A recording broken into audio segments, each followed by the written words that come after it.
പലപ്പോഴും hyper tension അല്ലെങ്കിൽ അമിതമായി രക്തസമ്മർദ്ദമുള്ള ഒരു വ്യക്തി ചില ഭക്ഷണങ്ങൾ കഴിച്ചാൽ സോഡിയം കുറയുമോ, പൊട്ടാഷ്യം അടങ്ങിയ ഭക്ഷണങ്ങൾ കഴിച്ചാൽ നമ്മുടെ ശരീരത്തിൽ BP കുറയാൻ സഹായിക്കുമോ എന്ന്.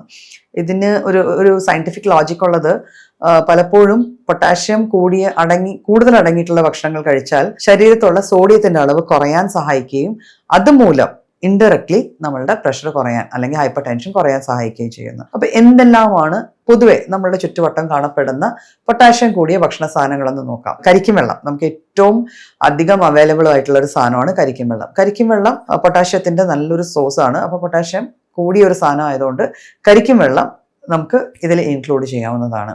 ഇത് കൂടാതെ പഴം, ബനാനാസ്, അതിലും നല്ല രീതിക്ക് പൊട്ടാഷ്യം ഉണ്ട്.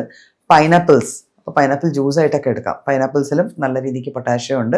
വെജിറ്റബിൾസിന്റെ കാറ്റഗറിയിൽ വന്നു കഴിഞ്ഞാൽ ചീര, മത്തങ്ങ, ഈ രണ്ട് സാധനത്തിലും പൊട്ടാഷ്യം ലെവൽസ് വളരെ healthy high levels of potassium ആണ്. അപ്പം അത് സോഡിയം കുറയാൻ നമ്മളെ സഹായിക്കുന്ന ഭക്ഷണ സാധനങ്ങൾ തന്നെയാണ്. പിന്നെ ഇപ്പം ശരിക്കും എക്സോട്ടിക് ആയിട്ട് വന്ന് എന്നാൽ നമ്മുടെ നാട്ടിൽ തന്നെ ആയി ചേർന്നിരിക്കുന്ന ഒരു ഫ്രൂട്ടാണ് അവക്കാഡോ. അവക്കാഡോസും റിച്ച് സോഴ്സസ് ഓഫ് പൊട്ടാഷ്യം ആണ്.